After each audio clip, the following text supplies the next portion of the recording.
I see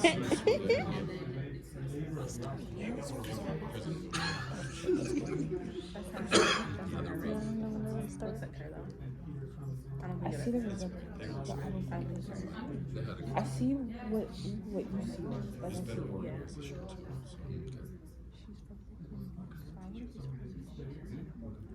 Yeah, We about to start.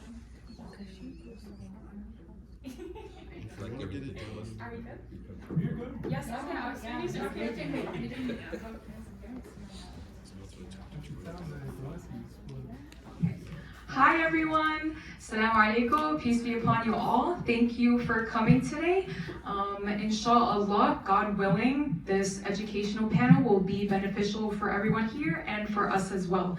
I won't take too long. I will give it to the panelists to introduce themselves and then we'll jump right into the questions, okay? Thank you.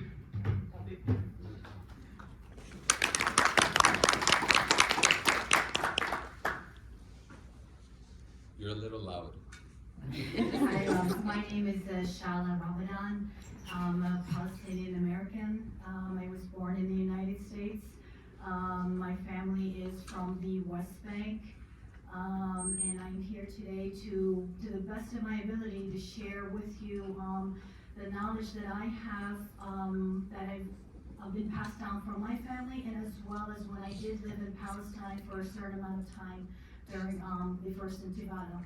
So I will do my best to enlighten, educate as best as I can. Thank you for having me here. Hello everyone, Assalamu alaikum. My name is Anissa Amatul Muqtadir. I'm an African American Muslim. I'm originally from Jersey and I grew up in the Lehigh Valley. I am by profession a teacher, but I am an organizer and I've been organizing for over 7 years. So a lot of my focus goes into racial injustice and human rights, and that includes Palestinian rights.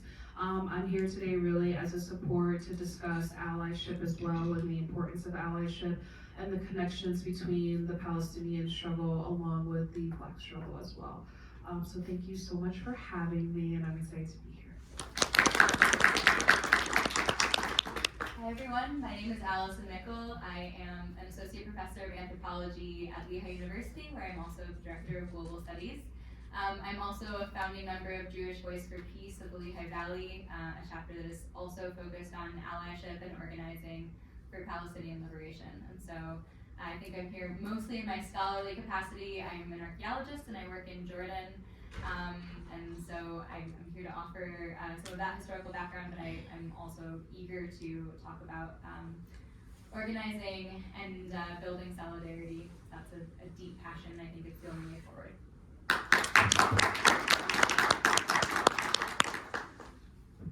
Good evening. My name is Farmar Sfarbot. I teach politics at Oregon University. And I'm editor of Left Turn magazine. I want to put that out immediately before I forget. I brought maybe 20 of them. It's free. Anyone who wants to take it, take it. There's a lot of articles about Palestine in this one. It's the recent issue. And I teach Middle East politics mostly, politics of the developing world, a bunch of other stuff, dissent, film, Hollywood, troublemaking, you know, they love me. I've been an activist in the past, labor organizing, anti-imperialism, anti-war, and those kind of stuff. And I'm here to be part of this gathering the best way I can.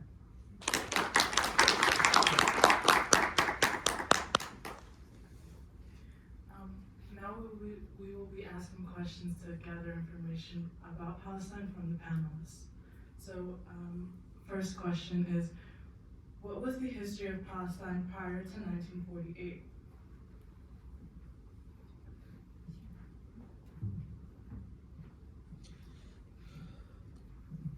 I guess we can start there. Palestine has been ruled by many different countries or many different empires: Assyrian, Babylonian, Greeks, Persians, Byzantine, and then in the Islamic Caliphate and the Ottoman Empire, which was between 1517 to 1917. the Arabic Revolt. I'm gonna go backtrack before that. There was a Zionist movement that were trying to seek a land for the people of the Jewish faith, but it was the Zionist movement, the ideology of Zionism. In 1916 and 1918, the revolt, the British and the French kind of persuaded the Arab countries to overthrow the Ottoman Empire in exchange for them to have their own identities and to have their own land. Promises were broken, for lack of better words. They wanted to establish an independent state. There was only one country that was established as an independent state, which was the Kingdom of Saudi Arabia. Syria was taken by France, and Palestine was mandated by Britain. In 1917, there was a declaration called the Balfour Declaration, which we call Wa'ad Balfour in Arabic. And that was a pledge by Britain in 1917 to establish a national home for the Jewish people in Palestine. So the slogan that they were using was a land without a people for a people without a land. As Palestinians, we all know that Palestine had airports, they had banks, they had schools, they had infrastructure. So there's a saying in Arabic that we say, "Akhaduha mafrusha," which means they took it fully furnished. They moved in and it was fully furnished. So it was not a land without people. So the statement came, it was in the form of a letter, and it was to a secretary, Foreign Secretary Arthur Balfour, and he wrote it to Lionel Walter Rothschild. And he was the figurehead of the British Jewish community. So 1919, I'm trying to keep it in chronological order. I'm not nervous, just a little, right? No. So in 1919, after the Arab countries joined the British and the French, and they overthrew the Ottoman Empire, there was partitioning. Like I said, it was to partition everyone separately, give them their independence, but that changed. It was just British and French members.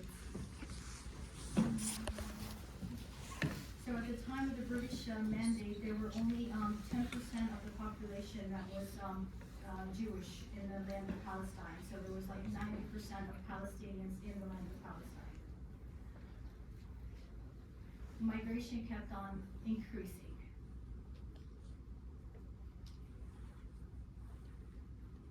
Between 1922 and 1935, so we kind of skipped from 1917, when the Balfour Declaration was, and there was migration happening, and the population was increasing.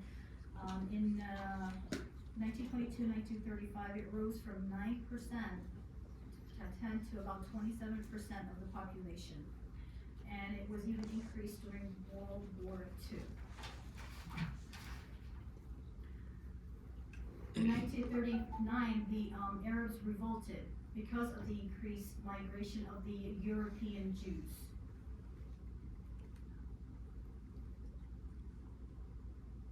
And in 1947, the United Nations divided Palestine into two states, one Jewish people and one Palestinian people, so that was the proposed idea. But the plan was to assign more land to the Jewish state despite the fact that the population was 90%, or just about that amount, Palestinian. Which brings us to 1948, which is what we call the Nakba. The Nakba or the catastrophe.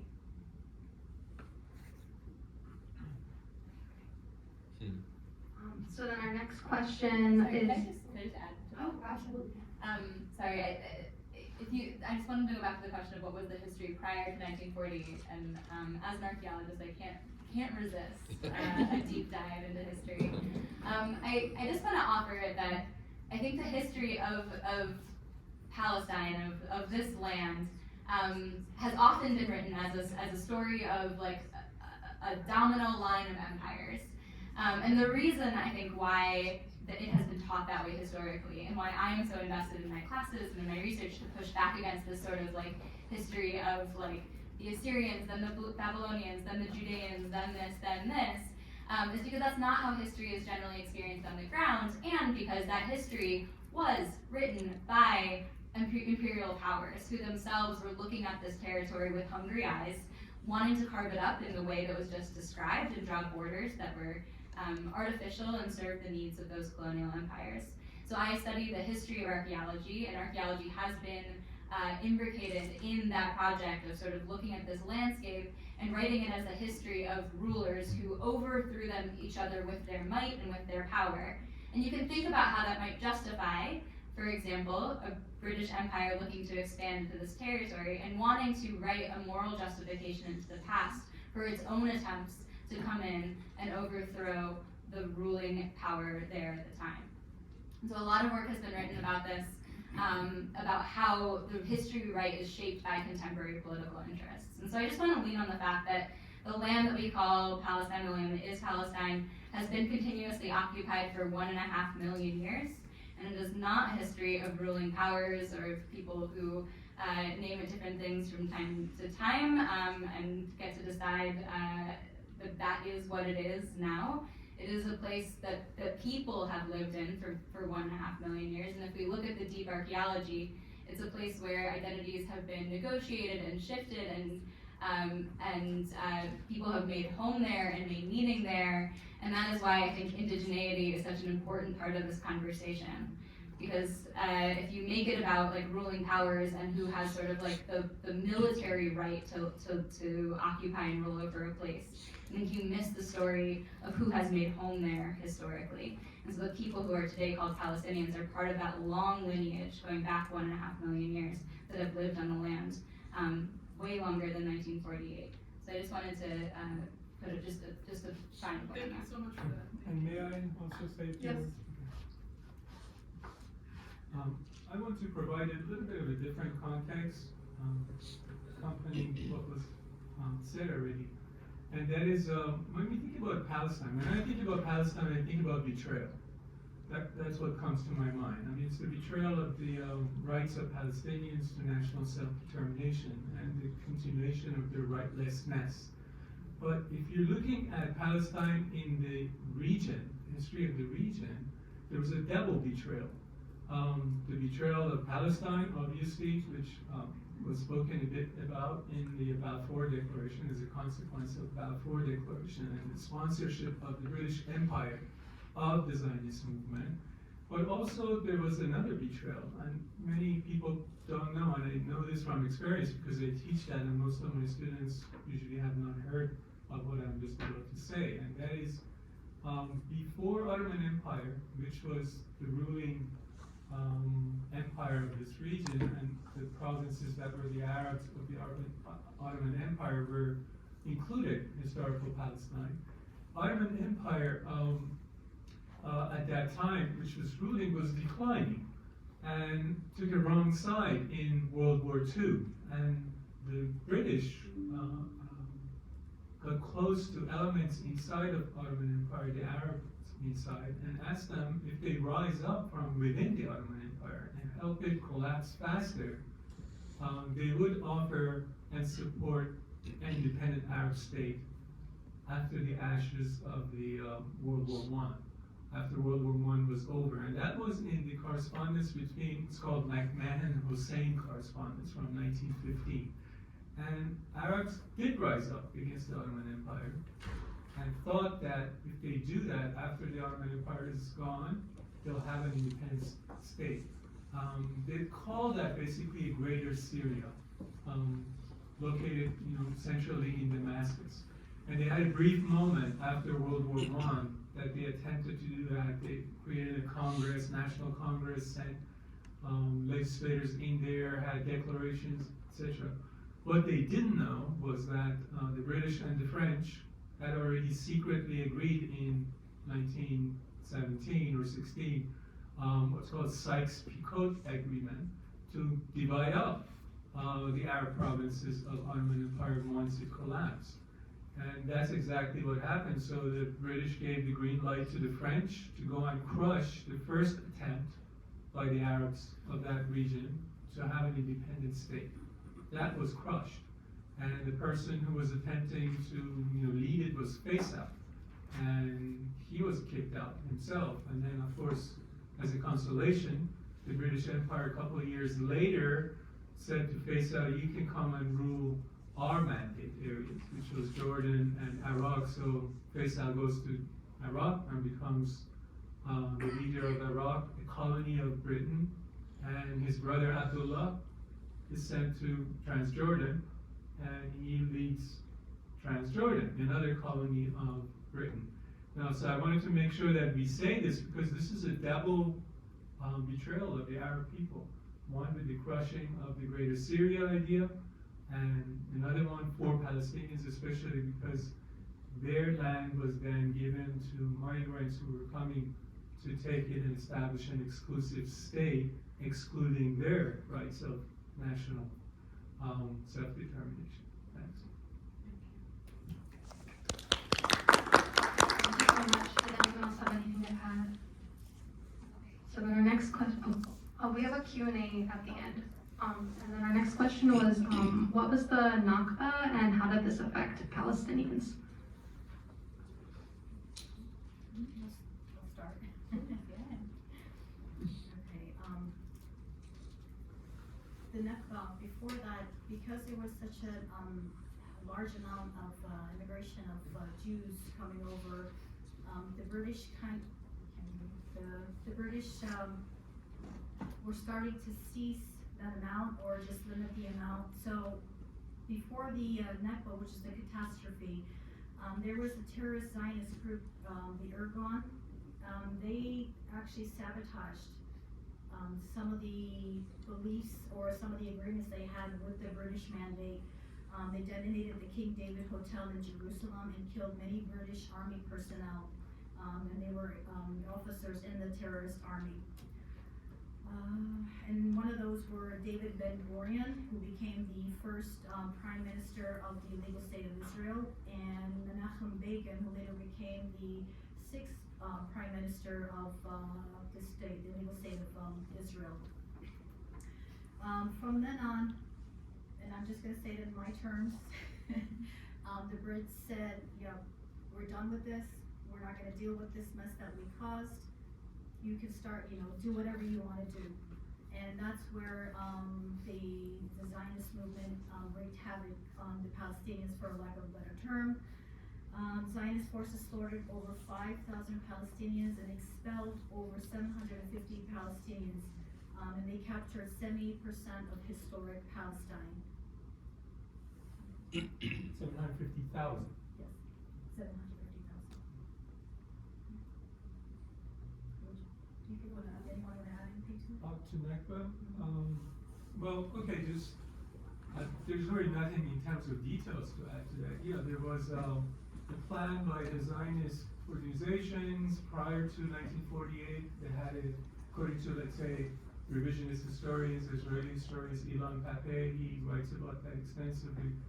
He says that he has seen in the documents of the state a master plan of expulsion, which was dreamed of by February of 1947. That's the time that Britain announced that it was going to leave its mandate, which it did by May of 1948. So from 47, early 47 to May 48, according to Ilan Pape, the master plan of expulsion was thought through, and by spring of 1948 it went into effect.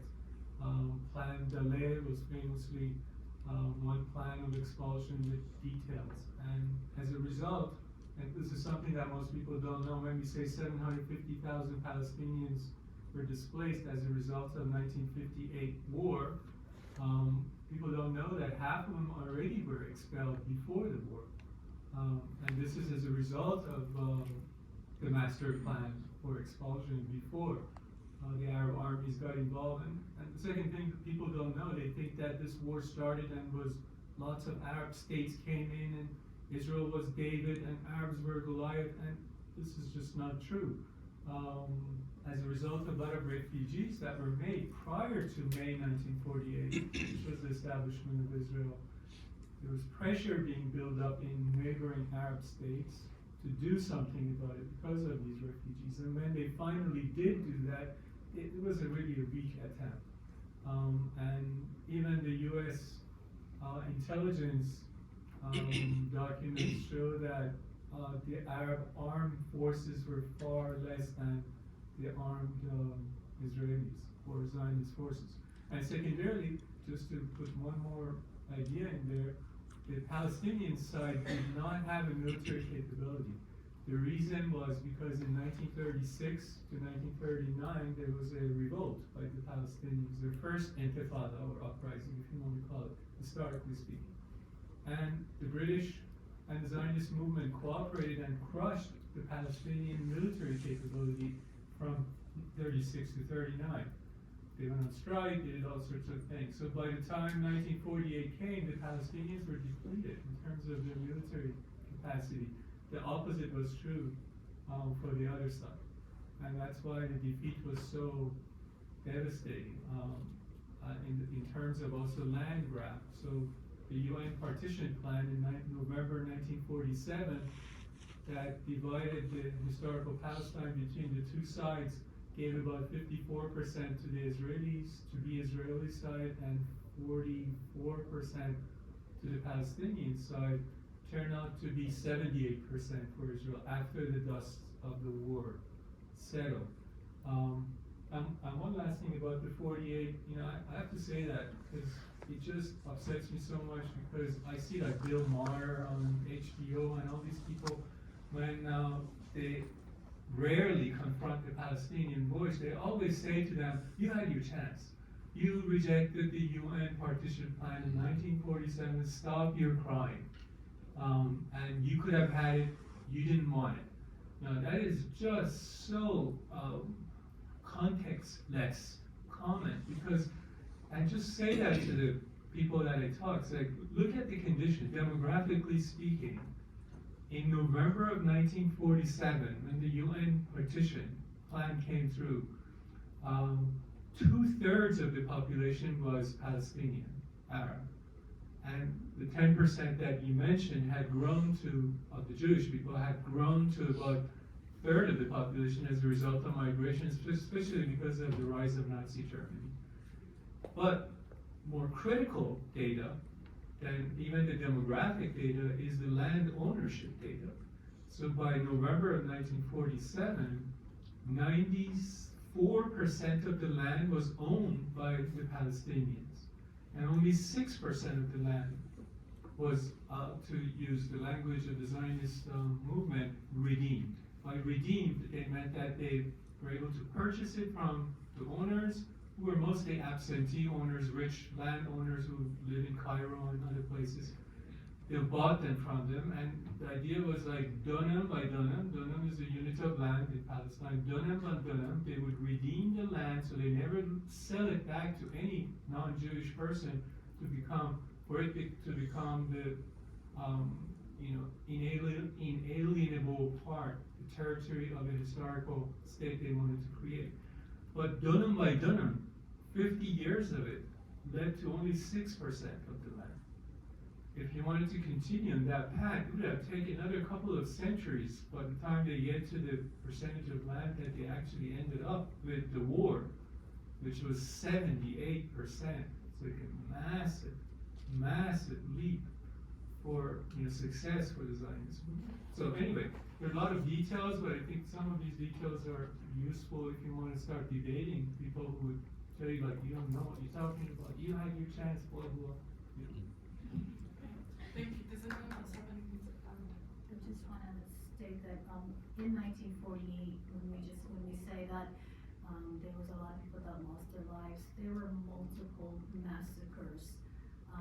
There's like too many to mention, but just to name a few that all occurred within 1948: the Lid massacre, Tantura massacre, Abu Shusha massacre, Sabra and Shatila, I'm sorry, Din Yassin, Sabra and Shatila actually occurred a little after that. And the list goes on, and the Salahiyah massacre, and there is explanation of how these atrocities occurred.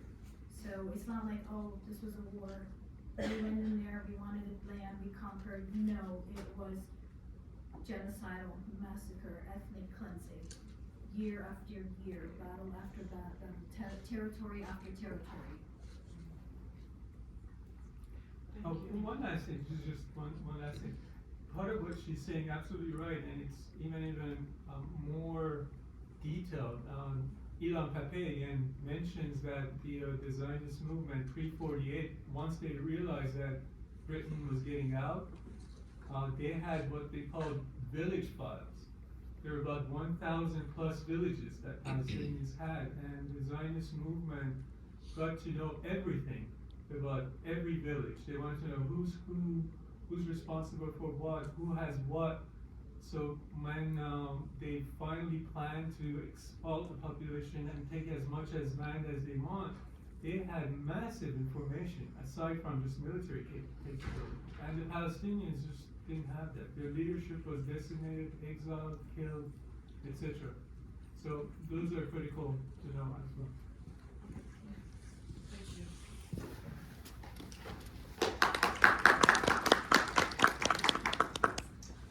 Next question, and anyone can answer this, but what does international law say about colonization? Can you guys hear me okay? Yes. Yeah. Okay, so we were actually discussing this beforehand. If you look up international law on colonization, not a lot comes up, but when you look up international law on occupation, which is what brings you to colonization, the Article 49 of the Fourth Geneva Convention says, I quote, "The occupying power shall not deport or transfer parts of its own civilian population into the territory it occupies. It also prohibits the individual or mass forcible transfers as well as deportations of protected persons from occupied territories." So as you're listening to that, you can literally check off that the illegal state of Israel has done every single one of those things. They push people out of their land. So it is a violation of international law. Just Article 49 takes it and makes it very concise.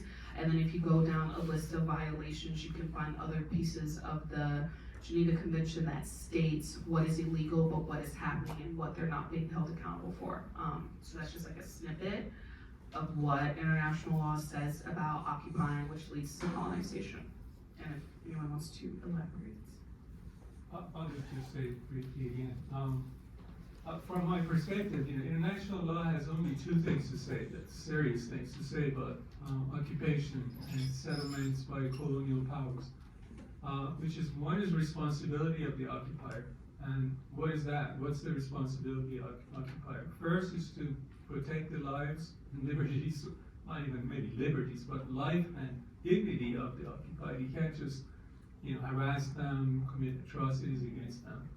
And second is to get out as soon as possible. You can't just continue your occupation. So international law says your first responsibility is to end the occupation, and so long as you're there, you gotta take care of the people. You can't abuse them. You can't brutalize them. And of course, obviously you can't send a portion of your population to settle in their land, because that's also illegal. So those are the three things. Now, in relation to this, what the international law says, maybe it's a good moment here to also introduce, at least from my perspective, what the movement of Zionism and the state of Israel really represents. And it's a controversial issue in certain places, but from my own reading, I'm convinced it's a good description. It's a description that I would explain here. It's called settler colonialism. So to me, Israel is a colonial state. It's a settler colonial state. What is a settler colonial state? It's basically Europeans who leave Europe because they feel persecuted. And they go to some parts of the global south, what we now call global south, and they try to create a tiny little Europe there. And they do so using a logic, which is a logic of elimination of the natives. Now, this elimination of natives, of course, requires certain things. One, if you want to go home and sleep at night, thinking you didn't do anything wrong to these indigenous people, you have to also have a logic of dehumanization. So you dehumanize them in order to be able to do it, eliminate them, and go home and sleep and thinking nothing is wrong. And of course, there's a question about what is the method of elimination. Some settler colonial states have used genocide. Examples would be in the United States, in Australia. Other settler colonial states have used ethnic cleansing. Israel has done ethnic cleansing. We were just talking about that. 750,000 people there, 400,000 more people in 1967. Right now, today in Gaza, it seems like they want to thin out the population or try to get them out of Gaza or something. These are, ethnic cleansing attempts. And why is this going on, ethnic cleansing? You could also connect it to the idea of Nakba. Nakba wasn't just in 1948. Many Palestinians say Nakba is a continuous process. Even some Israelis like Ben-Gvir and others who are kind of like thuggish, but they're in the cabinet of Netanyahu, they say, let's give him a second Nakba. So either you give him one, and this is the second one, is it continuous? Well, it is. I go with the continuous notion of Nakba, because I view Zionist movement and the State of Israel as wanting to complete a project that they were unable to do. What is the project? To take as much land as possible with as fewer Palestinians on it. There's an obstacle to that path. What is the obstacle? Palestinians resist. And when you resist, you don't allow the full de-Arabization of the land. And therefore, at every stage of this history in the past 75 years, a bit of it has been, unfolding, but it's an incomplete project. And this incompleteness informs every action of the Israeli state to this day, including what's going on right now in Gaza. So in my view, October 7th, as dreadful as it was for the people who were victimized by that, is hijacked by the same state that wants to continue a job that it feels is an incomplete project. And that's what it's using it at the moment. So those are the comments I would make for this issue. So I think hearing how clearly and robustly the actions by the Israeli state map onto definitions of not only colonization but also genocide. I think it can be sort of frustrating. I think when we hear international law, it sounds like the sort of law of the land. It seems like something that it should be cut and dry. If something violates international law, it shouldn't be allowed. But I think when we look at how transnational governance is actually structured and built, international law is notoriously very difficult to enforce. And so having the law, having the language, I think is useful for us to wrap our heads around what is happening and to have something to go back to and point to and say what's happening, but it is not in itself a source of justice. And the idea that the law doesn't in itself deliver justice, I don't think is news necessarily to a lot of folks in this room. The law hasn't delivered justice for a lot of marginalized communities, not for immigrants, not for people with disabilities, not for Black people, not for queer people, and not for Jewish people for a long time. And so I think the question of law is useful for giving us a framework for thinking about and thinking through and making arguments to decision makers, but it is not enough to make them move. And so I know we're heading eventually towards questions of action. But we can't let law speak for us. We have to use our own voices in addition to the language that we were given by history. Yeah.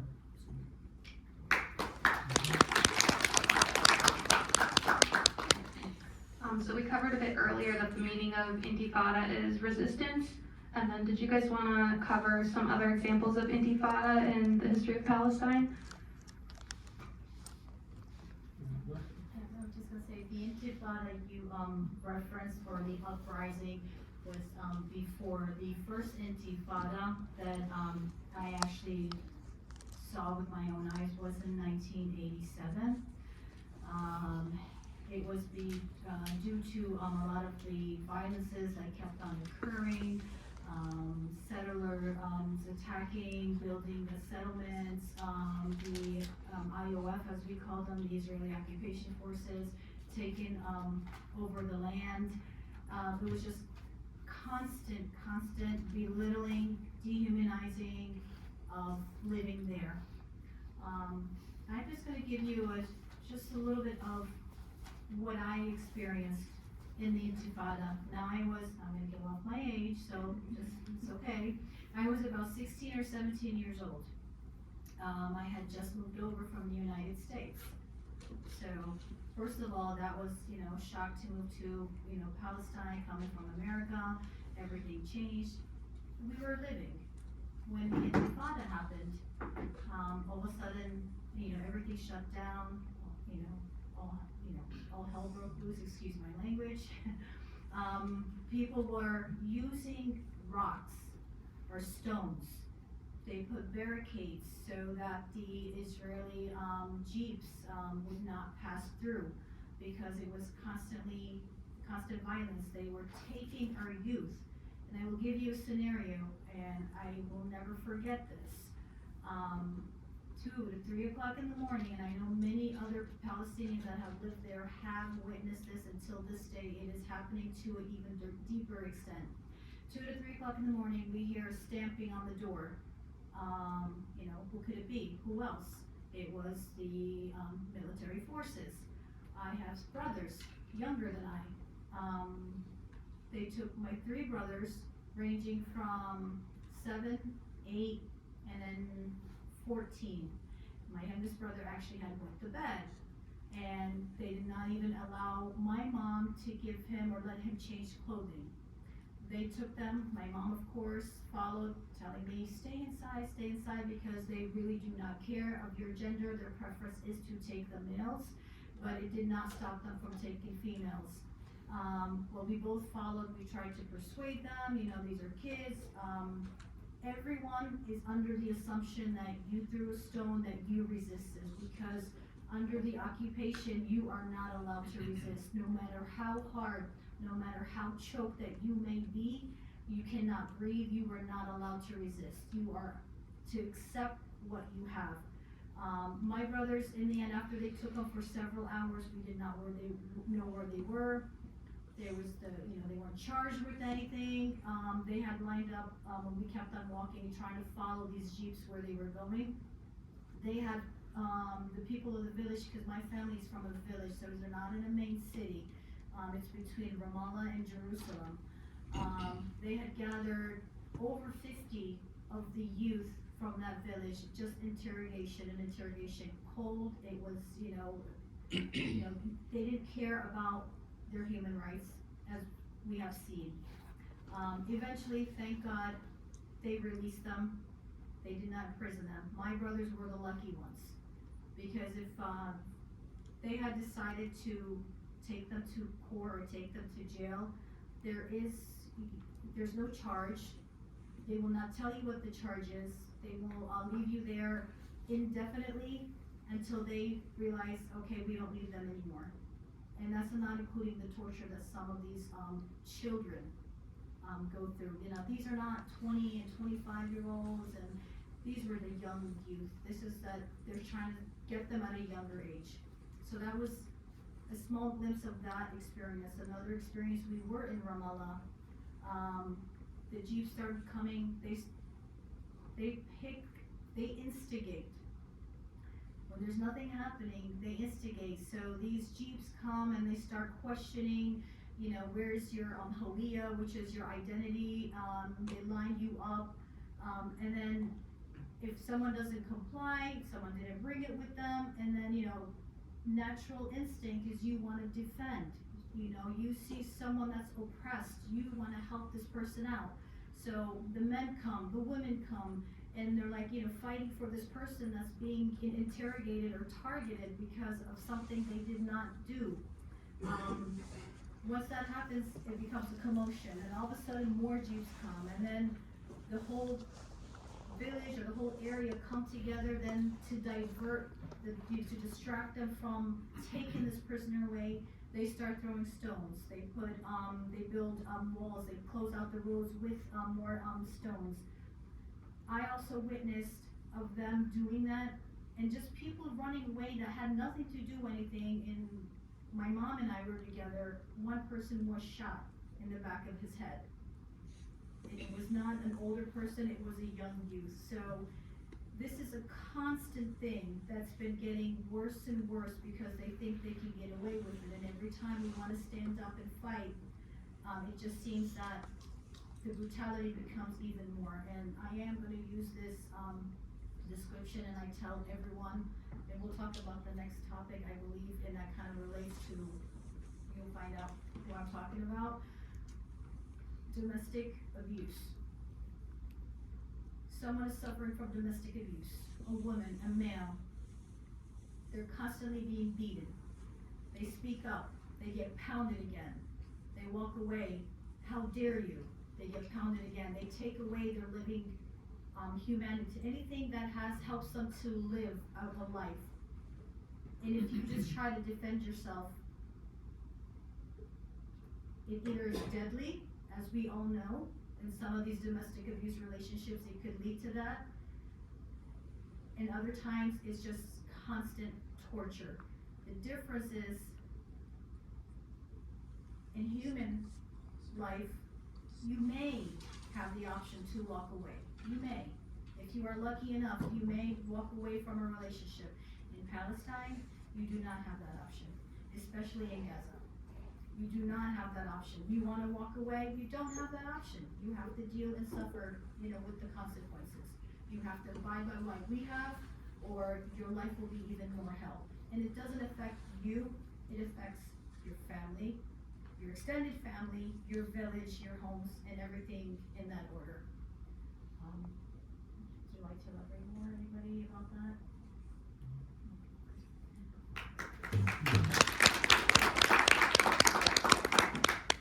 To kind of relate, the next question is, who is Hamas?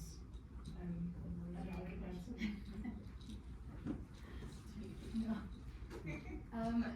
I mean, I think, at the risk of sort of pushing back on the question itself, I mean, I think that question is, you can answer it in a million ways. And anyone can Google Hamas and see what is written about them from different perspectives. And so, I know you brought the media document from Hamas itself, and so we can read from it, but I think the important point here is not to let any organization or any group of people be defined by others, and not to be defined by their enemies. And so, sure, who is Hamas? It's a resistance group that is elected to represent the interests of the Palestinians in the present moment. I think going into more detail than that does a disservice to the organization that wants to represent itself. And I think, defining Hamas means defining it in its history, as we're trying to do here today. And so, I'm not trying to evade the question, but actually I think the question needs to be an invitation to engaging with Hamas on its own terms and in its own words. And so I'll just share a family member of mine was being very aggressive on Facebook when we were posting some flyers for Palestinian solidarity actions in the area, and my partner very gently tried to engage in a conversation, and this family member said, "Oh, how dare you? You should read Hamas in its own terms," and sent its founding documents. And so we've sat with the founding documents, and honestly, it was a very rewarding experience. I learned a lot. I'm in many ways, just simply more educated and more open-minded than when I started. So I actually recommend that, even though my family member thought he had got us. He was like, "Oh, now you'll really get it and become a Zionist," and he was wrong. So I think you should answer that question by reading them in their own terms, unless there's something you want to read from the document. No, I'm not gonna read, because I said, it tells their perspective. That's why it's called our narratives. They're telling you, how they became about, why, what their beliefs are, and in general, without even going deep, because it is a topic that you would be able to read about it. They came about in 1987 during the first Intifada, and they only existed in Gaza. They do not exist in the West Bank. They actually were permitted to be established. So you're saying, oh, they are a resisting group using the Islamic faith. They have their own beliefs here, telling you what they do and how they believe that everyone is equal, and that they're only going after, certain different military and like the military, not civilians. However, 1987 is when they started, because of the extreme violence that's been happening, the reason the Intifada started, and they were there to fight for the Palestinians' rights. That's what I wanted to add. Just that there was a time that they had started, and that was in 1987. Could I say? It was, perhaps, I mean, you guys can go and read this stuff, but maybe there's a question in your mind, and usually when we talk to like Americans, they're gonna ask, well, is it possible to have peace with Hamas? Is it possible to negotiate with them? That would be a practical question that many people ask, regardless of whether they know about the context or don't know about that. And I wanted to address that. And I think the conventional view is no. You don't. These are terrorists, you just have to get rid of them, kill them, or whatever else, no negotiation possible. Now, my response to that is like, this is lacking, again, history. If you go back to history, and I'm going to read you that from my own notes. In March of 2008, Khalid Mash'af, who was at that time head of Hamas's political bureau, had an interview, and he said this, quote, "Most Palestinian forces, including Hamas, accept a state on the 1967 borders." That's the two-state solution. And then, if you think, oh, okay, there's just one guy, one time in 2008, then there's 2013, Ghazi Hamid, Hamas deputy foreign minister, reaffirmed this stance. He said this: "We agree to the establishment of a Palestinian state with Jerusalem as its capital within the 1967 borders, and that this would include a solution to the refugee problem." Now, Israel rejected, in both instances, 2008 and 2013, any kind of negotiated settlement on the 67 border and two-state solution basis. Even when Hamas said, as I just read to you, if you ask the Israelis, well, why did you reject this one? They would say the following. They would say, because of the last thing that Ghazi said. Because he said 67 borders, and that this would include a solution to the refugee problem. Now, Israel said, we don't accept that, because what they mean by refugee problem is the right of return of Palestinian refugees to their homes. Or, if they can't come back, they have to be compensated. And that is actually what the United Nations resolution says. They have a right to return, or compensation if they can't or won't return. Israel said because Hamas included this part to their 67 border compromise, we will not allow it. Now, my view is Israel doesn't care about two-state solution anyway, and they're going to use whatever argument they can use at any time they want. In this case, they'll pick on the refugee part. In some other case, they'll pick on something else. We know they don't want a two-state solution because that just doesn't go with their plan of having most of the land with the least Palestinians on it. I mean, it's just as simple as that. Unless they can get away with it, they will do that. But I mean, sometimes we'll come in the later discussions about what can we do to put the pressure on them so they don't get this maximalist plan of no Palestinians, all the territory to them, and have a situation of equality between the two sides, and people can live side by side in peace and respect one another. Thank you.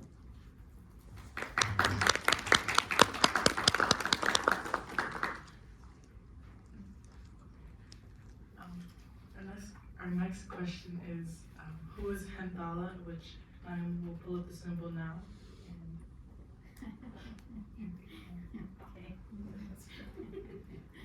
Okay.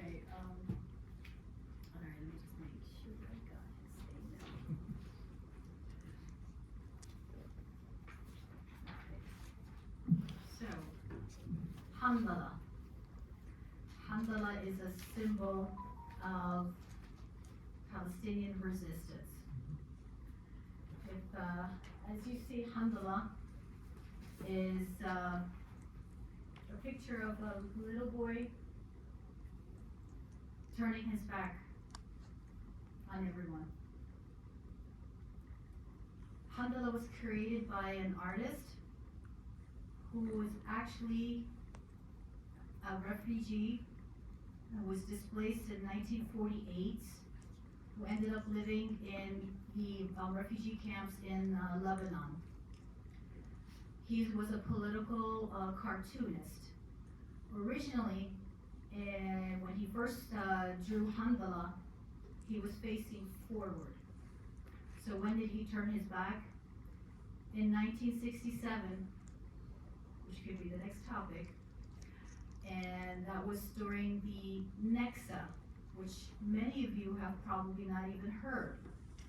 We know Nakba, 1948, but Nexa is in 1967 when the Six-Day War occurred between Jordan, Syria, and Egypt. And in 6 days, which people say that a lot of betrayal happened with the ammunition. That's why it ended in 6 days. Israel claimed the rest of the territories. So Hamdallah, because a lot of the surrounding Arab countries betrayed them, he turned his back to the whole world. And he refuses to turn his face again until Palestine is not occupied any longer. The artist has passed away, but his legacy lives on. So if you see someone wearing Hamdallah, whether it's a necklace or a t-shirt, that's what it represents.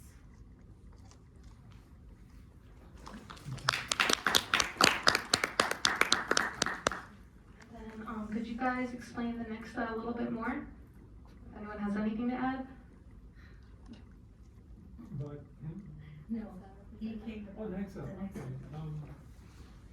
Well, okay, I'll just briefly would say, 1967, I already kind of like explained from the perspective of the documents that the Israeli revisionist historians have uncovered.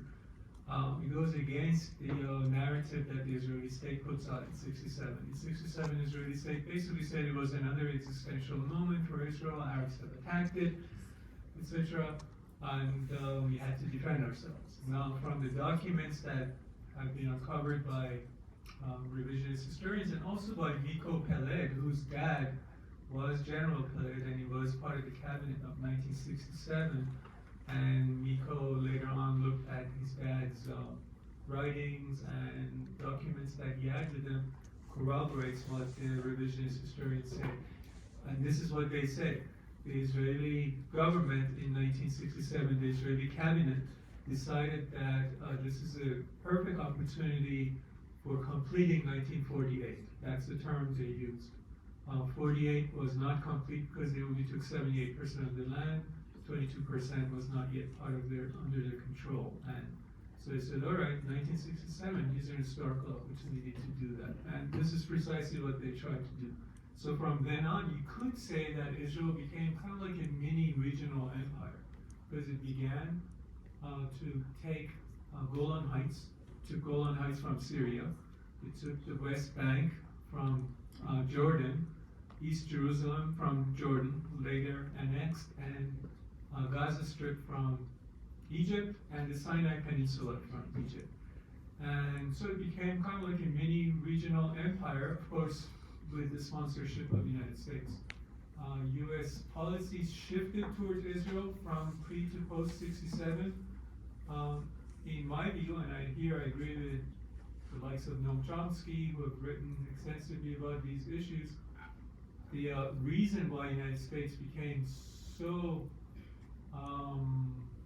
in favor strategically, diplomatically, ideologically, economically, intelligence-wise, militarily with Israel was because in 1967, Israel demonstrated to the United States that it can be effective in demolishing what the United States wanted to demolish pre-67 in the region, and that was Nasser and Nasserism.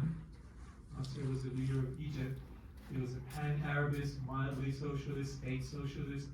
He had a weird idea. He wanted to create an Arab bloc, kind of like a European bloc, in which you bring the resources of the Arab world and the intellectual resources of it together and create some sort of unity among them, political unity, that they become as, a bloc that can be respected and move towards modernity, kind of, if you want to put it in that way. The United States objected to that from the beginning. The reason, of course, is because the region has a lot of oil and natural resources under the ground, energy resources, and the United States thinks like an empire. That means the resources under their ground should be a component of U.S. empire. And what's the worst thing for this dream of empire is to have accountability in the region by governments that are accountable to their own people. So in other words, development and democracy are at odds with imperialism. So if Nasser represented some form of democratic bloc of Arab world responsible to their own population, using the natural resources for their own welfare, that means those resources are moving out of the orbit of U.S. empire. And so U.S. objected to that. Couldn't get rid of Nasser until 1967. Israel did. Israel defeated Nasser and the other Arab countries. Nasser was politically dead, although he remained 3 more years in life.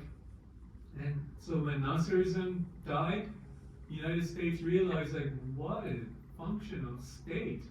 A dependent state called Israel, dependent on the U.S., is very dependable too, because it can get rid of these, stuff.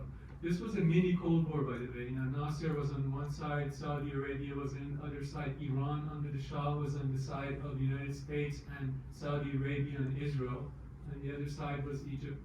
So anyway, that bloc was destroyed, and the fate of the Middle East once again turned into what it is now. Secular forces demolished, opened up space for different forces to come in and change the landscape of politics in a retrograde way. And one last comment. The fate of Palestinians have been decided, not hopefully for the future, because I'm hopeful the Sumud in Palestinian, to me, Palestinian steadfastness stands in front of triple forces that have done to Palestine this wrong thing historically.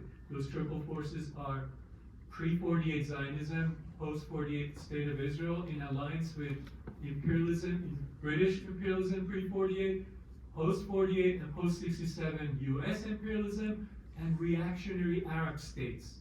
Never forget that. It's a tripartite system. Reactionary Arab states, imperialism, and Zionism/Israel. That's what has been doing the stuff that we're discussing to Palestine.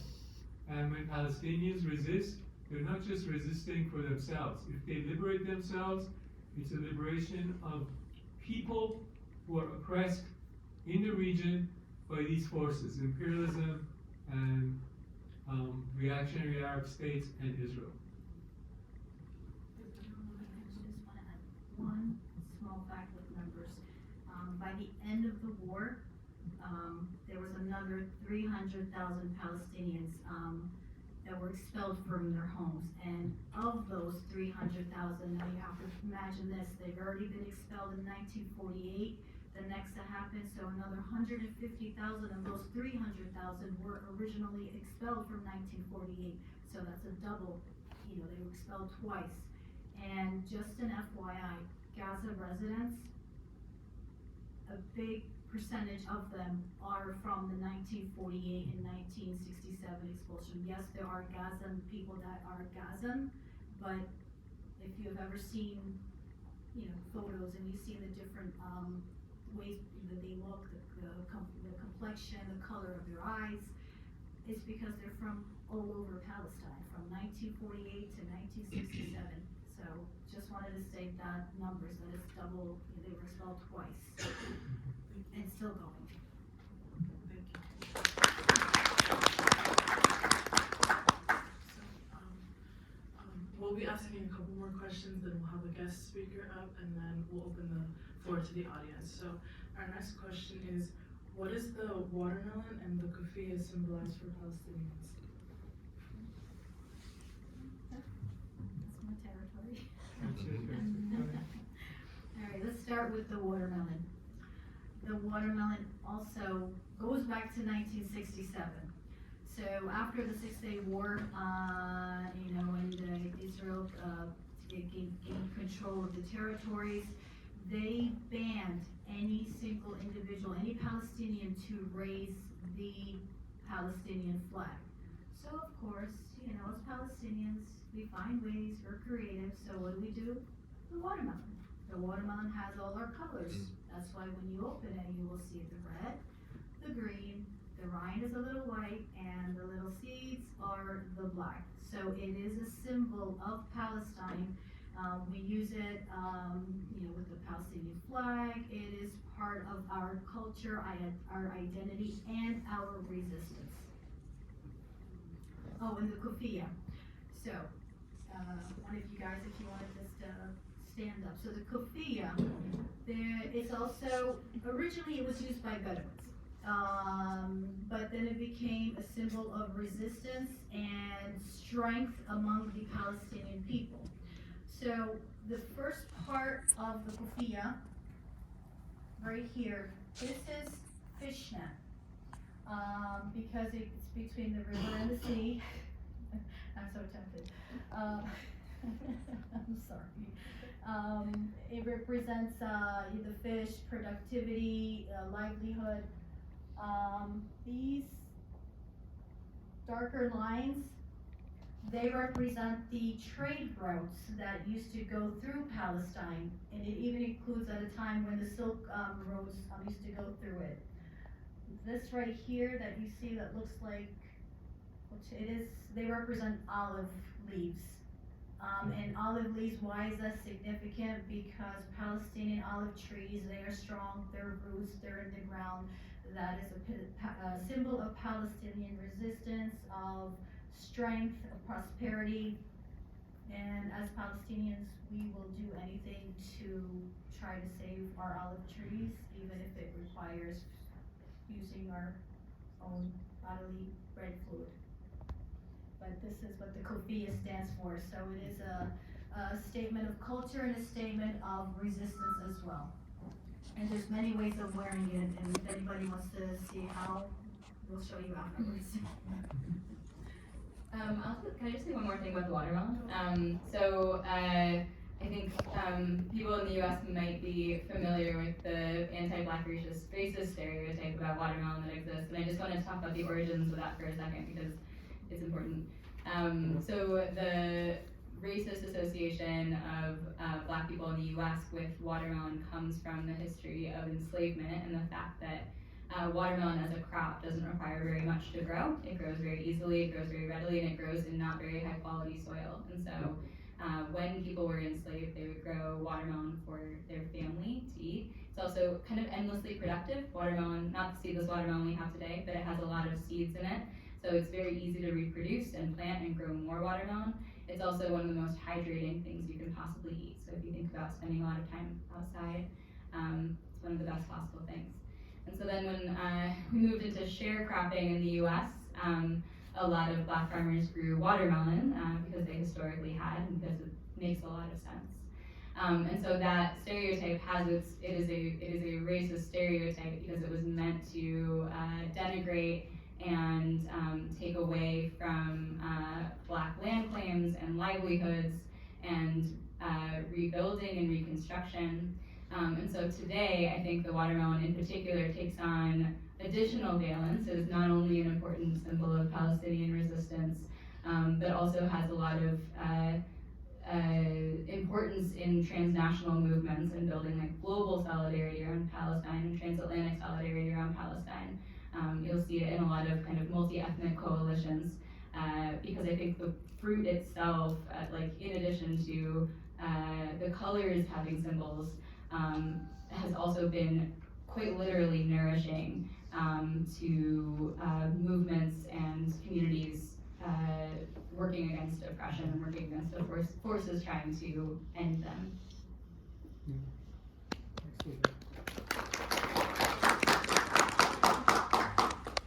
So our next question is, what about the history of South Africa and what South Africa's been doing recently is relevant to the liberation of Palestine? So, just give me some minutes here. So this, South Africa was also under apartheid, and it actually happened in 1948 to 1994. And the importance of it is because that was racial segregation under an all-white government. So it was between non-white Africans and black Africans, and the white government was essentially saying, you need to be completely segregated. You need your own schools, you need your own shopping centers, you should not have communication with each other, you need to be in separate areas.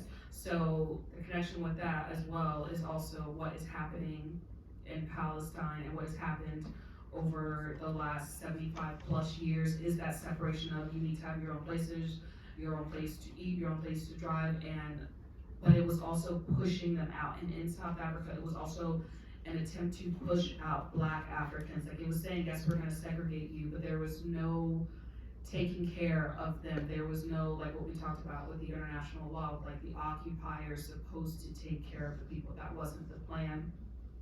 It was to starve them, it was to take away any sense of culture from them and hope that they would die off. And similarly in Palestine, with the massacres that are happening. So the reason why it's so important is because all of us know who Nelson Mandela is, but the one thing that never gets taught in the schools is his like undying support for Palestine and Palestinians. And he was quoted to have said that there is no freedom for us, and I'm paraphrasing, without the freedom of the Palestinians. And him along with Malcolm X also, they were the two black leaders that were very vocal about it. And then Malcolm X was also very vocal about what the meaning of Zionism was and why it was created. So the importance of it is like with the ICJ, South Africa is the one that brought the charges forward. They're the ones that came forward, and these were the grandsons of Nelson Mandela. So it's like literally like a full circle moment. You're like, your father, your grandfather went through 27 years of being in prison, came out and helped with the liberation of South Africa, spoke up for the Palestinians, and years later, they're here doing the exact same thing. Even though we've discussed that international law doesn't always, as we know, law doesn't always come in and save the day, it hardly ever does, but it's very symbolic that it happened because these are two places that dealt with apartheid, and it's to say like, we understand and we see you and we are here to help you. So the histories are so important, they're so similar. Like when you read about it, if you replace like no whites here, you could put like no Palestinians here, Israeli, or like you could, that's how you could place it. So that's just kind of like a summarized view, and then you can see why they come together. People, I will say this, I'm Muslim, clearly, so in Islam, we also discuss that the oppressed are like the most beloved people. People that suffer from oppression are the most beloved people because they have the most conviction, essentially, is what I think. And the thing is, oppressed people support oppressed people. They see it, they come together, they support each other. Even with like going back to the keffiyeh, in American black Muslims tend to wear the keffiyeh a lot. Like I'm wearing my father's. This is older than me, and I'm 26. And I just took it from him. I was like, I'm gonna take this, thank you so much. It was also, it's known to be a sign of resistance, and they would wear it a lot. My dad used to wear it all the time. Like I said, I'm originally from Jersey.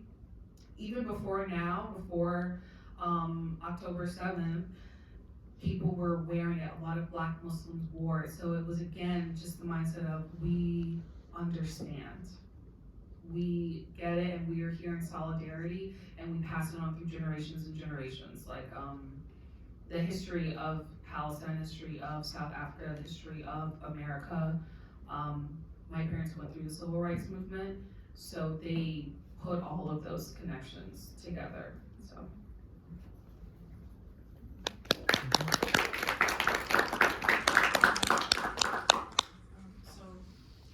last question we will be asking you all is, how can we support Palestinians today?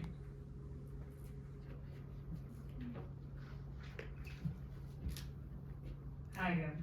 So I'm going to discuss allyship. Of course, I'm going to give the floor to the Palestinian to discuss what she likes. But as an ally, what I think the biggest thing that you're supposed to be doing is listening. So back in 2020, my friends that are Palestinian, they came out for the Black Lives Matter movement. They were like, what can we do? And a lot of time, the things that I would say is, please listen to the history, educate yourself, spread knowledge.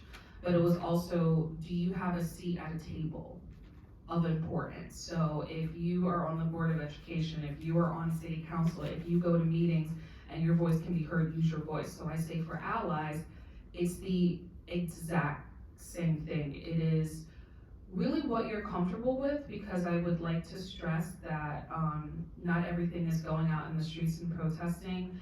It could be, say you own a printing company and we need flyers printed or we need flags printed and you can help out with that, that's helping. That's helping. If you can bring water bottles to places, if you can donate food, if you can share links on your social media, like if you only have 5 followers, hey, you reached out to 5 people, you got 500, you reached out to 500. It's talking to your friends and family. I've had conversations with people who said they sit at the dinner table and they start to kind of nudge at their family members who have these opposing views and are essentially like pro-Zionism. That's helping. All of these small areas, that's for your safety. You know, you want to push your comfort zone, but not to the point that it can jeopardize your safety. But if you have a seat at a table anywhere, like in 2020, we used to say, listen, we may need you to go do something. If you're white, can you show up? Or white passing, can you go and talk to someone? Like, that was very real. So I would say with allyship is listening, is reaching out, is saying, what can I do better to support you?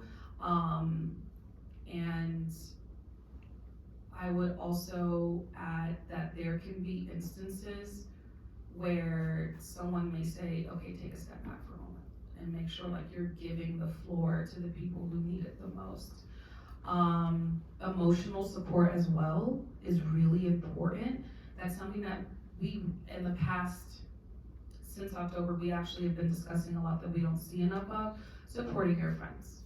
Like, your friends that are going out and constantly like fighting or protesting or going to these meetings, there's gonna be moments that they need breaks, and your support could be, I can't go to this council meeting, I can't go to this rally, I can't do, can you just help me out? Like, I am so mentally exhausted. So that's a really big part of allyship. It really, like the bottom of it is just listening.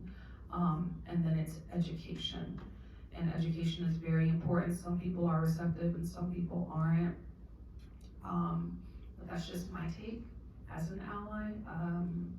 And just make yourself open, like, what can I do for you? I like to also add, like, Diane Nash, she was a civil rights activist, but she doesn't get talked about a lot, but she did a lot of behind the scenes work. Like, she was helping to have things passed out to discuss how can we stand up against what is happening during the Jim Crow era. Like, there's no act that's too small, if that makes sense. So yeah.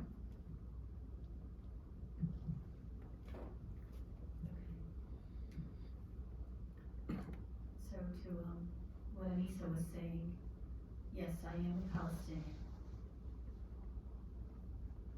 This smile that you see here is actually hiding something that's dead on the inside. Day in and day out, for many years, but it's been even more so after October 7th. When you look at a Palestinian and they smile, we're not really smiling, we're crying, because we cannot mourn. We have to show you our dead, mutilated bodies, people suffering, and we can't do anything.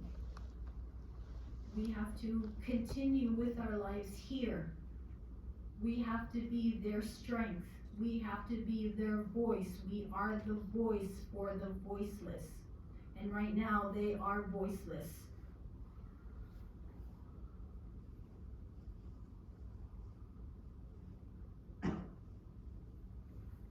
I pause because you have to control tears running down your face or explaining to you how I feel or how everybody else feels. You coming here tonight, I applaud you because this is the first step to finding out the truth of what is really going on and the suffering that has been going on for years and years. What we want you to do, like Anissa has said, yes, do prayers, because we all know the power of prayer. Yes, above and beyond all, we do prayers. We do prayers every single night, every single day, as if we sleep. Use your voice. You can come and comfort us, but we might reciprocate it back as, yeah, I'm okay, when no, I am not okay. We are not okay. If there is, you have facts, explain the truth, educate. We constantly do it despite our mourning, despite living our daily lives. We're constantly trying to educate, to tell you everything that's going on factual. And even though you being here, many other supporters believe it, we haven't reached the people in the right seats to actually help ease the pain. So use your voice. You don't want to go to a rally? That's fine. You know your representatives. Reach out to them. You don't know how to write an email or a letter? That's fine. There's QR codes, there's pre-made emails, there's pre-made messages you can read off of. If you don't want to do it alone, take my hand. I will help you. Because yes, not being used to standing up and fighting, it's kind of nerve-wracking and scary when you start to want to do it, when you start to realize that, hey, something is wrong, something needs to be done, but I'm scared, whatever the reason may be. For me, personally, and this is because of my belief, I fear only God. I know that the next step I take is through His guidance. So that gives me strength, but not everybody is me, and I don't expect that. Was there a time when I was scared? Absolutely. Like I said, being raised and born here in the United States, we were taught to accept everything as it is. So when truth finally hits, it's like a shock to your system. It's like, is this real? Yes, ask, second guess, find resources, debate. We're not asking you to just believe whatever we tell you. We're asking you to do your own research, to educate yourselves, and if you need help, we are here with you. And I personally am here with any one of you that needs guidance or a hand to hold, because I personally need your hand as well. As strong as we think that we may be, we are only human. So please, educate others. If you hear something incorrectly, defend the incorrect with facts, not with opinion. I am biased, I might have my own opinions, but because I am Palestinian, I've seen things more and lived through more things.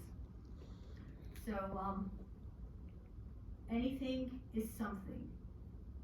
And I was trying to look for a quote by Abour, and I haven't found this, so I'm going to paraphrase. It's like, it's not what you know, it's what you choose to know.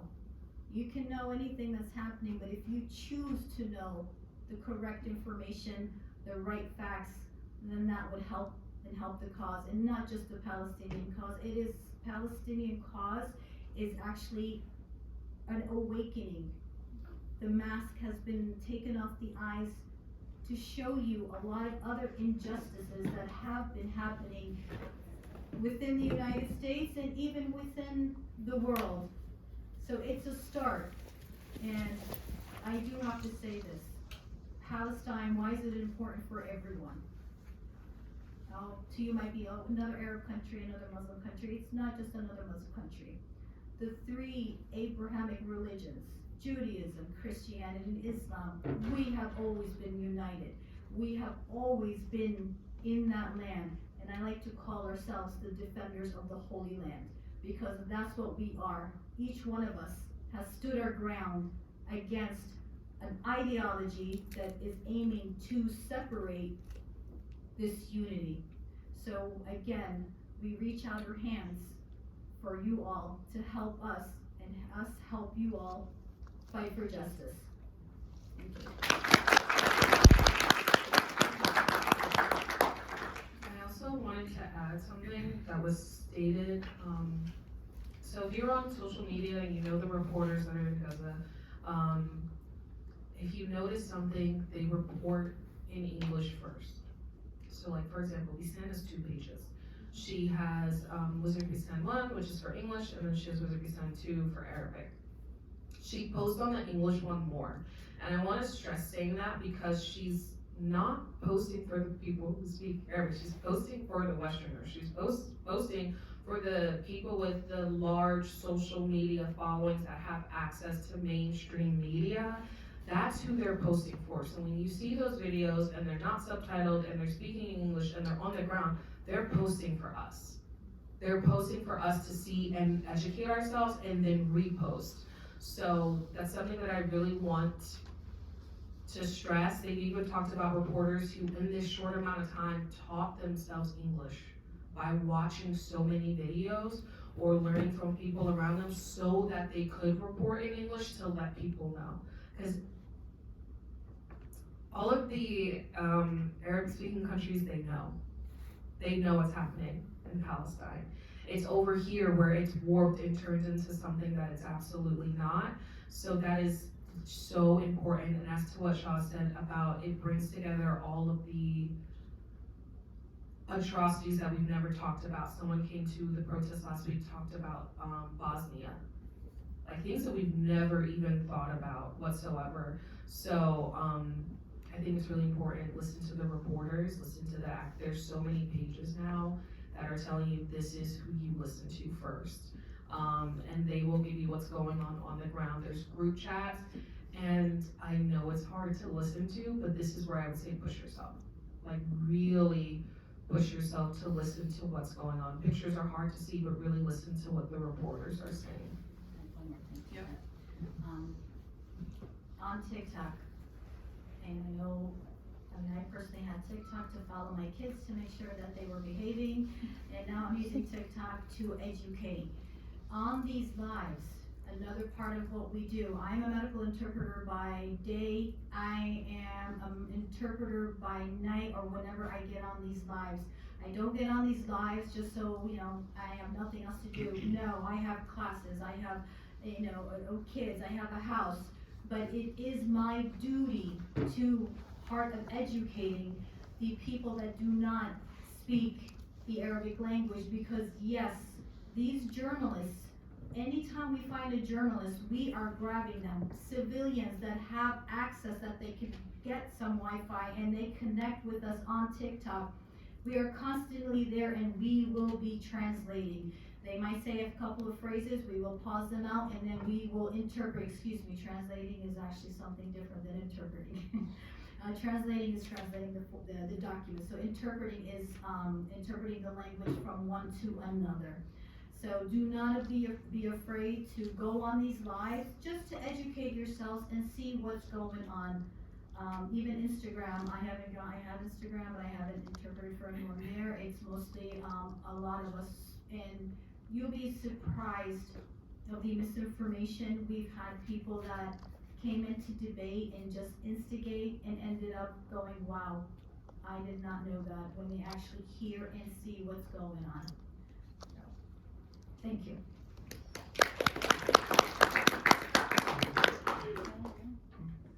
Can I go?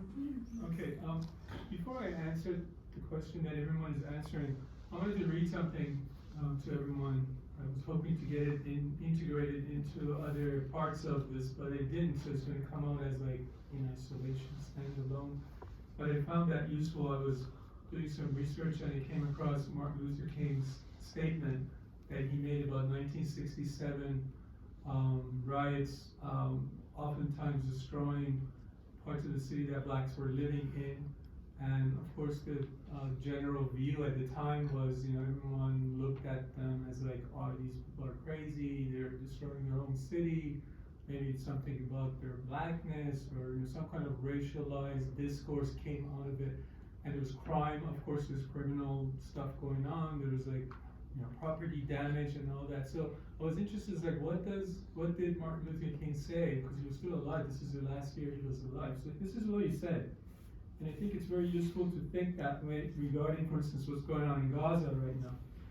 In the context of 67, in the wake of urban riots in 1967, King wrote the following. He said, "A million words will be written and spoken to dissect the ghetto outbreaks.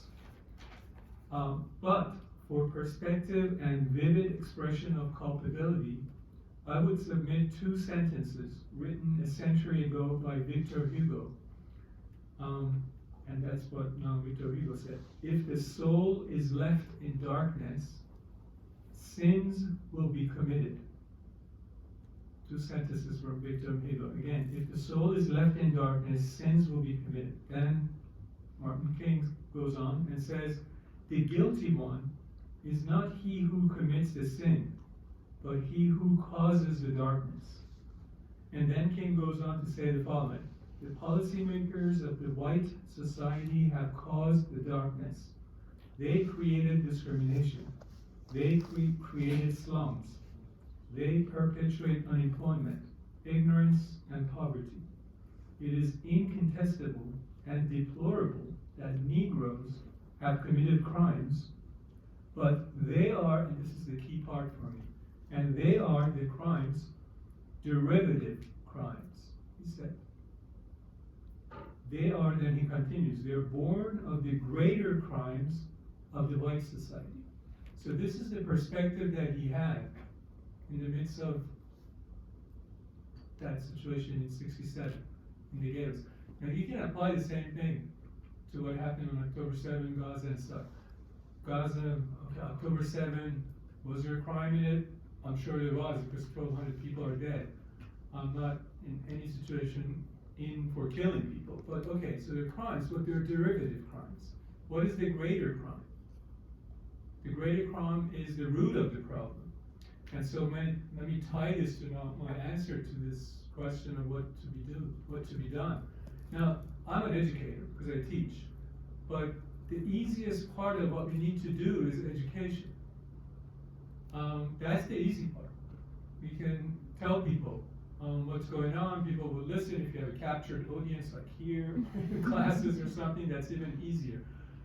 But the part that we need to really think about, if you're interested in changing the outcomes, is not just education. Because even with education, there is implicit faith on the part of the educator, which is that if I educate people, or if we mutually educate ourselves, then some sort of action will come out of it. Maybe. Maybe not. I mean, there's a Chinese proverb says something to that effect. Says knowing and not acting is like not knowing. Okay, so what's the point of knowing things if nothing comes out of it practically? It's the same thing in effect as not knowing. So some subjective value to knowing, but the objective side has to be oriented towards action. So what kind of actions do we need? Now I'm very pessimistic, I have to say. I can't just leave you with like some kind of a bright light, coming our way. I'm pessimistic because I think the actions that we have to take, and let's just go back to the 60s movement, there was a phrase that they used to say, educate, agitate, organize. That came from the 1960s. So education is the easiest part. Agitate harder because people don't want to take risks, they have jobs, they have families. And then organize, that's even harder because it's not as easy as just coming to a meeting. You have to develop skills for organizing. And you get better as it goes. And in the United States, we've been decimating, we meaning the United States, the state, has decimated all sites that people can come together and organize and learn from each other. We don't have a public space. We don't have places that we can come together and learn from each other. Our public spaces, I don't know, when we watch some kind of football game on TV and everyone gets together, that's our public space. So there's a lot of difficulties, challenges particularly for Americans, North Americans. And it's so disheartening. Why? Because as far as, let's say, Gaza and Palestine is concerned, and Netanyahu, for instance, knows this, he says, I don't care what the rest of the world thinks, because the only ones that matter are in the United States. Because as long as the world wants something, the United States says, you can't do it, Israel goes on doing what it does. And they know it, it's realpolitik, they don't care. But we are also then faced with the situation of the only public that matters is the US, but we have been decimated in terms of ability to organize and stuff like that, roll back from the 1960s. So what is there to do? Now, here's the last thing I would say. Some of the things that I just wrote, besides educate, organize, and agitate, is accompaniment. That's a concept that doesn't usually come up. It was a case where in the 80s, some Americans went to South America or Central America and accompanied oppressed communities. Instead of staying here and writing to your legislator or going to a council meeting or going to a lecture or going to a place like this, they packed up, left, went to Central America and lived among the poorest and the most oppressed, and learned from them and break bread with them, taught them things, learned from their experiences, and protected them there. Made it much harder for the United States to, have death squads, which they did, and decimate those places. Do we have a situation like that in Palestine? Yeah, there's a movement called International Solidarity Movement that existed for a long time. There are people from Europe and the United States, white people, that just go to Palestine and live among them and try to protect them if they can. If the Israeli occupation forces see that there's a white, person with blonde eye and, German background or U.S. background, they may not shoot at a Palestinian. So join the International Solidarity Movement. I don't know if there's anything right now in Gaza because it's decimated, but before October 7, you had an International Solidarity Movement that was pretty effective to protect those communities. The other thing is, if you can't do that, what about the agitate and organize part? The only thing to me that the powers that be understand and will change their perspective or change their policy is if you impose a cost on them. And it's usually disruption of commerce and capital accumulation and stuff like that. You can go to Saturday, protest, which I did in November 4th in DC. It was great. You feel really good. 400,000 people are there, but Biden wasn't even there. They're all gone. And it's a Saturday, and you're just walking in the streets, and they're blocked. And the newspapers won't report on it anyway. So we understand what we're doing. Nobody else really understands it. That's not disruption. Civil disobedience has to be the minimum thing we're going to do, at least. And we're living through what? A genocide. We thought about genocide that are things that are in the past. Whoever thought that with social media, you're going to see it, on your phone every day you wake up. This is genocide happening in real life, in our lifetime, in our, with your digital devices, seeing it right in plain sight. And if we can't move towards civil disobedience, disruption of commerce, ports, stuff like that, that's why I was unhappy with UAW. The guy that runs UAW, I was happy. He was pretty good with the strikes. That's good, 1+ from him. They're pretty good that they came out for ceasefire. That's pretty good. That's a minimal thing to ask for. But he just, throw the towel for Biden. Says, why don't you at least negotiate? Why don't you, they just said, UAW backs Biden. But if Biden is Genocide Joe, and you wanted ceasefire, and instead of ceasefire, Biden is saying, after the ICJ ruling that says genocide is a plausible case, what did Biden do? Biden is sending 50 jets and 12 Apache helicopters and a bunch of other missiles and stuff to these guys to continue their genocide. And then allegations against UNRWA. This is 12 employees of UN Relief Agency for Refugees, only institution that helps the hapless Palestinians with aid. 12 employees are allegedly have Hamas connections. Well, how many employees does UNRWA have? It has 30,000 people. Let's say 12 of them have some kind of a connection. Immediately, Biden and 9 or so other European countries jumped in and cut off aid to the only institution that can give aid to the Palestinians in their worst moment. So, Biden responds to ICJ ruling about genocide by rejecting it, sending more weaponry. And then allegation comes against 12 other UN members, because ICJ is also connected to UN. Immediately we cut off aid. This is an existential threat to the people of Palestine when you cut off aid. So, and then UAW come out and says, oh, we are ready, we throw the towel, we're going to vote for Biden. Negotiate, disrupt, cut off commerce, tell the, port workers, do not put the materials that's going, around the world, let the capitalist class experience an imposition of cost on them.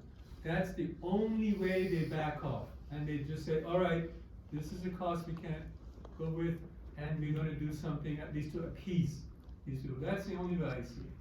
And the last comment, it's not just about Palestine. Like I said, the subtext is Palestine and Israel. The overall broad text is imperialism versus oppressed people. In other words, liberation of people everywhere against imperialism. And you want to solve that issue, you got to go beyond agitation. Disruption beyond disruption. You got to challenge capital and the capitalist class and the state that they have captured. This is called state capitalism. Why is it called state capitalism? Because capital has captured the state. And it does with the state what it wants. We need to capture the state, the people, because state is not, capitalist organization. It can have different functions if it reflects the people's interests. But, you're just so passive in the United States. I've been active for 40 years and I never give up because, I tell you this story why I don't give up. When I was in my 20s at Moravian College, I went to Lehigh University where she teaches. There's a hillside up in the hill. There was a telescope. I don't know if the telescope still exists. And I heard about the telescope, and people said at night if you go there, it's dark, massive telescope, and there's a person there, the technician, everyone stands in line, your turn, and then you see this massive things in the heavens. And I was like, wow, I want to see these jewels in the heaven. So I took my turn, went up there, my turn, I thought this was just a tiny little dot. I was like, what? So I waited 1 hour and it's like, I asked the guys, is this it? I'm like, are you you missed something? It's like, should I turn? He said, no, that's the light. I said, well, what is that? It's just like a tiny little light. It's like, I could see it almost. Then I said to myself, well, should I give up on my studies of cosmology and interest in heaven? Says, no, absolutely not. Because this was an illusion I had. Like the telescope allowed me to see this jewel. And then I didn't say, well, I give up. No. So you have to go steady. Even with activism. So the equivalent of the story of this heavens and the telescope and activism is don't just become an activist and think after a couple of weeks you have victories and you're done and you go back to your life. No. It's a lifetime struggle. And you might just get happy with tiny little victories. But you keep your eye on the future possibility. That's the way I see it. But I'm very, very disheartened. I never thought I was going to see a genocide in plain sight, on my phone, in the year 2024, visited upon the most vulnerable people on earth. People in a cage, in a concentration camp. And we're not doing anything. What is that all about? So I'm so disappointed, but anyway, that's all I have to say. I'm less disheartened. I just want to offer that, so yes, activism is all about these tiny wins. And I think activists are also notoriously terrible at celebrating our own wins. Yeah, and they're not. They're not, that's right. And so I think all of these examples of people throwing in the towel ultimately to me come from people not asking the hard question of the ways in which they are kept oppressed by Israel and by Zionism themselves. And so to me, solidarity and real allyship comes from understanding the ways in which you are not, like you can't just say we're not free until Palestine is free. For me, I'm not free because Israel and Zionism has turned my family against itself. I, as a member of Jewish Voice for Peace, am never allowed to travel to a place that is supposedly my homeland, supposedly being kept safe for me. And ultimately, I am kept oppressed by the capital that is directed to keep Israel sustained. So I can answer that question. I don't know that the president of UAW can answer that question. I guarantee you Joe Biden is not asking that question. And so I just wanted to say that the history of social movements says that movements of the scale that we are seeing of people coming out visibly and taking risks for Palestine, movements sustained in the longer term at the level that we are seeing win. They win. And sort of magic number is supposedly 3 months. I'll just note that it was 3 months from early October until about when we got the ICJ ruling. And while we would have hoped for more from The Hague, that is a win, and we should celebrate it as a win. And never in history you thought you would never see a genocide on your telephone. I never thought I would see anyone even nudge at the idea that Israel is committing genocide, even though it has been for a long time. So at the risk of being Pollyanna, I will say that sustaining the movement is key to achieving wins that are greater and bigger and more than we would have jumped from The Hague. And so in the interest of being deeply, deeply pragmatic, if you are not already connected to a group chat of other activists who you can be in solidarity with and you can show up with, the Muslim youth of the Lehigh Valley have a WhatsApp group chat that is excellent. Like, I've never seen anything like this before in the Lehigh Valley. Jewish Voice for Peace, we have a signal chat if you're interested in that sort of organizing from the position of pushing back against the claim that the anti-Zionism is anti-Semitism. So there is a network of people that you can be in solidarity with and contribute to a movement that is already achieving wins that I never thought I would see in my lifetime. Yeah, I do want to second that. I love South Africa for that purpose right now, for what they've done. I mean, that was a great and historic thing that they've done. And also, I'm going to say, I'm on the side of Yemen now. I think Yemenis are one of the poorest in the hemisphere. They're very principled, and they're stopping commerce going to Israel only. I mean, the United States is lying about it, and it says, it's about international commerce, this and that. No, they're very targeted. They didn't kill anybody, and they're doing it because the international community has failed to act. And that's what people should be doing. So, go Yemen, go South Africa. I mean, they're representing humanity. And also there's BDS movement. People should mention that. Boycott, divest, and sanctions. And there's something that people can do in the tradition of South African apartheid struggles and boycott and stuff.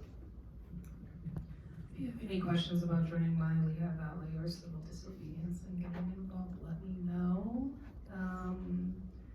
I will add, my perspective is very different because, like I said, so I'm adopted, so my parents are much older. So they literally went through civil rights movement. Like, my dad has memories. He was born in 1939. My mom was born in 1949. Alhamdulillah, they're still with us. So I am used to the mindset of we can give 100 miles to get 3 miles. And my perspective is all oppressed people will be free. That also comes from my spiritual state and my deen. Being Muslim, we believe that. I've come to terms in my mind that I'm doing this not really for my generation, but for the future generations, for my children, my grandchildren, my great-grandchildren, because that's what essentially was done for Black people in America. Like, Malcolm X is literally my hero. I grew up learning about him very detailed. And he didn't get to see what he did for people. Diana Ash didn't get to see what she did for people. Many did not get to see what they did for people. So I think it's for me, I'm like, sometimes I were like being optimistic, like Pollyanna, or being like pessimistic, but then I remember like I ground myself in the idea that it's not about really whether or not I'll see it, it's about the long lasting changes.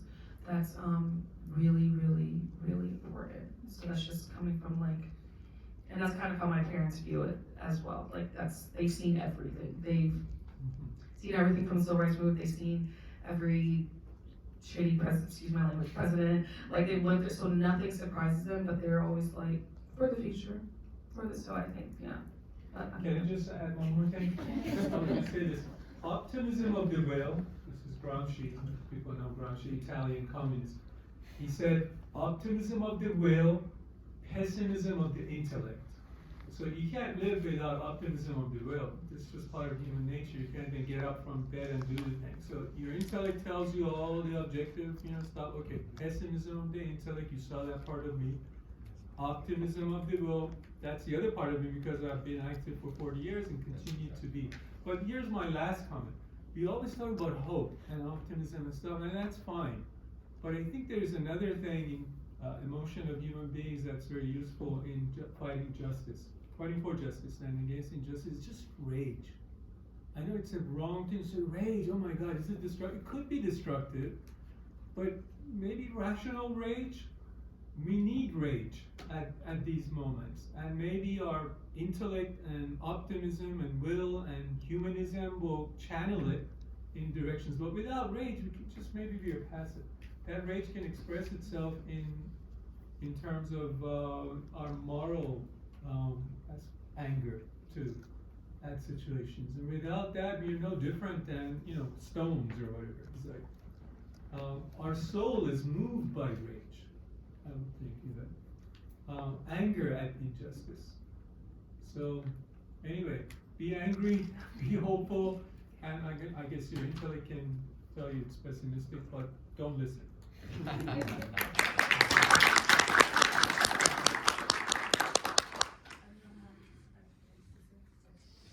We will be going over 8 o'clock, and right now I will be introducing Aya to have our guest speakers speak up. But if you can't stay for longer, then thank you all for coming out. But if you will, really appreciate it. Thank you. Say if people do need to leave and they wanted to be in touch with, especially I just want to say that Anissa offered to get people connected, and so don't feel shy about coming up and giving an email or a phone number. And please, if you're leaving, these are for you. Left turn. This is a labor of love from me. Okay. All right, before we go any further, can we please give our speakers a huge round of applause?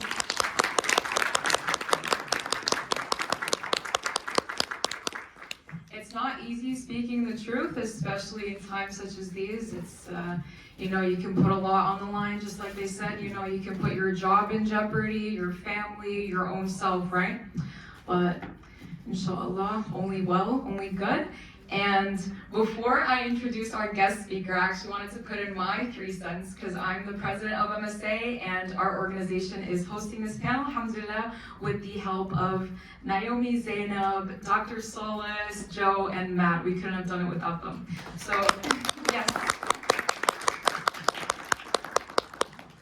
Okay, so I'm Muslim as well, obviously, and we follow the teachings of the Quran and the Sunnah, and so the Prophet, peace be upon him, was sent down as a mercy to the worlds, and he said, whoever of you sees evil, change it with his hand. If he cannot do that, change it with his tongue, and if not, change it with your heart, and that is the weakest of faith.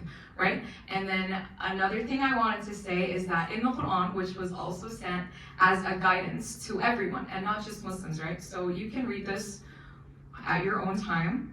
And the ayah is from Surah An-Nisa, and it says, O believers, stand firm for justice as witnesses for God, even if it is against yourselves, your parents, or close relatives. Be they rich or poor, God is best to ensure their interests. So do not let your desires cause you to deviate from justice. If you distort the testimony or refuse to give it, then know that Allah, God, is certainly all aware of what you do. And then the last quote I'm going to be quoting is by a famous Muslim scholar, and his name is Ibn Taymiyyah. May Allah have mercy on him. He said, "It is said that God will preserve a just nation, even if they are disbelievers, and will destroy an unjust nation, even if they are believers. And it is said that the world will persevere with just and disbelief, but will not persevere with unjust and belief or Islam." Okay, and so I thought those were relevant to our talk. And now I will introduce Saja Abu Alba, and she's a student here, and she'll be talking about her experience, inshallah.